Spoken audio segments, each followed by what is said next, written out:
All right, PlayStation and their games are in big trouble going through here to 2025. It's been a number of years now where their first party output just hasn't been very good. Yes, they've put out one game, 1.5 games. You consider Concord as a release.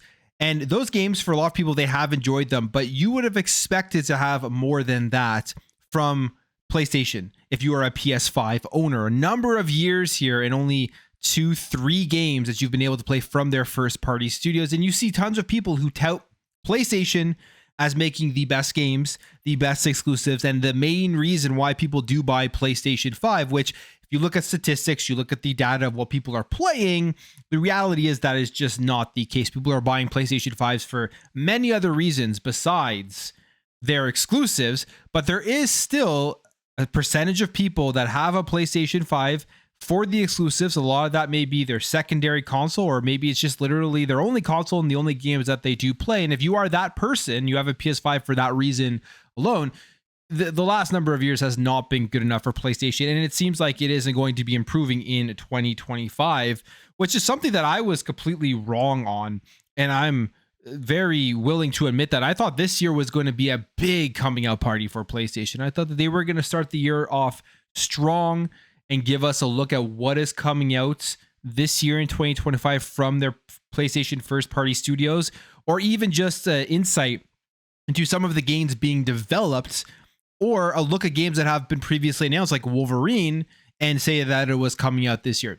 Right now, that is not the case. I could have still ended up being right, but I don't think I am, especially because they canceled a ton of games. And now we have some more information here from Jeff Grubb, who is saying that that year that I thought was going to be this year is probably going to end up being 2026. And if you're a PlayStation fan, it's going to be going on about 3 years here with just a very low amount of output. And I wonder, people really do care. I don't think they do, because PS5 still sells very well, but we'll see if anybody does say anything this year. So here is the report from Video Games Chronicle. It says Sony reportedly might not hold a full PS5 summer showcase this year. And this is according to Jeff Grubb. And he says that they could still have some fun announcements and they could still start bolstering expectations for 2026.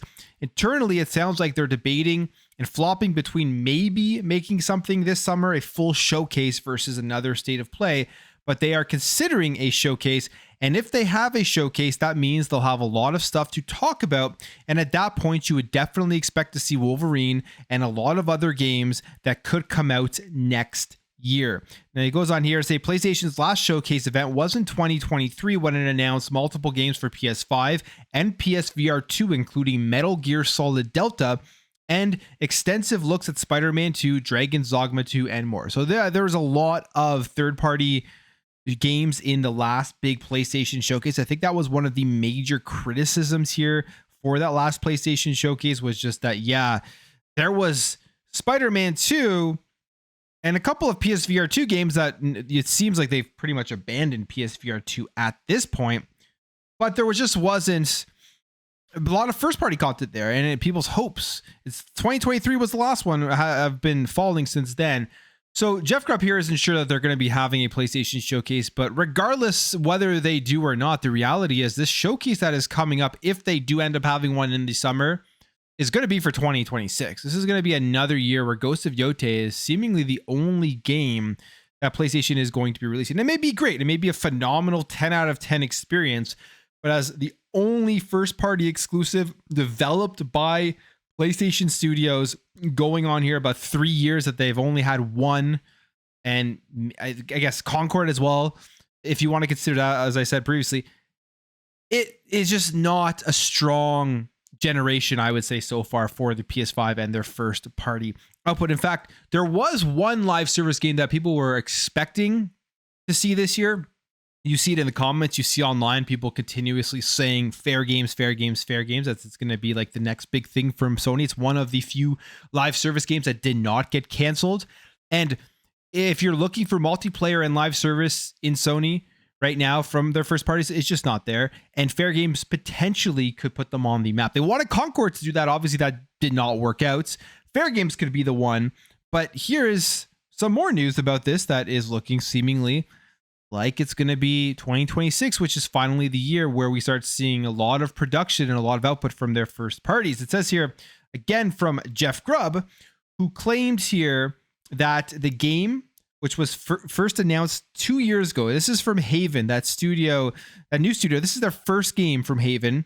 And Jade Raymond is behind that. She is also known as the co-creator of Assassin's Creed. I remember when Haven was announced, I was like, Jade Raymond's running this. I love Assassin's Creed. I think this is going to be awesome. I think Haven is going to put out some great content. We're still waiting for this, but they do say here that announced in 2023 with no release window, Fairgames is described by its creators as a fresh, modern take on the heist genre, and it's for the PS5 and the PC. So this, again, is not just a PlayStation exclusive. It further shows their commitment to putting games onto PC day and date, and I think this is going to become just pretty much all of their games in the future. And it goes on here, Jeff Grubb saying that in a nutshell, and they go on here to say that in a nutshell, this is a thrilling competitive heist game where you join an underground movement to rob the ultra rich and rebalance the scales, and will give players the opportunity to break the rules as a modern day Robin Hood thrill seeker, or just someone who wants to collect cool loot. So that's what the game is about, kind of like Payday, I guess, even though you're not robbing banks, you're just taking from rich people. And Jeff Grubb has said here that internally it has been delayed until 2026. So if this was the one you had your money on as the other game that came out in 2025, right now, based off of what Jeff Grubb is saying, that is not the case. And to me, as a PlayStation 5 owner, and I have to make that clear because I've seen the comments, people thinking that I only play on Xbox. Xbox is my main platform. It's where I spend a lot of time, but I have everything: PlayStation, Nintendo, PC, handhelds, PSVR 2, PS5. Like, I have literally everything when it comes to gaming because I love the hobby that much. My PS5 has just been collecting dust for a long time because I use it for their first party exclusives. And I feel like there's a lot of people in my situation that are sitting around and thinking, well, what am I going to turn this thing on for going on to its third year? Ghost of Yote, whenever that does come out this year, that will be it. And then that will be basically what my PS5 is used for in 2025. So I'm disappointed. I was hoping that this was going to be the coming out year. It looks like 2026 is going to be the big year. Again, if things don't get delayed and if things don't get canceled. So fingers crossed that it is.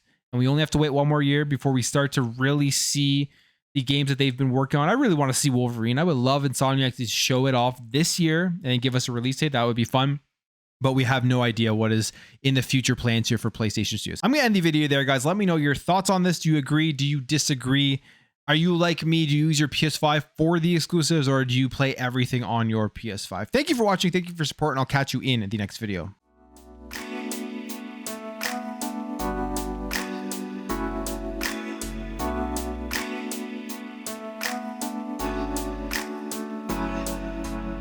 We'll be right back.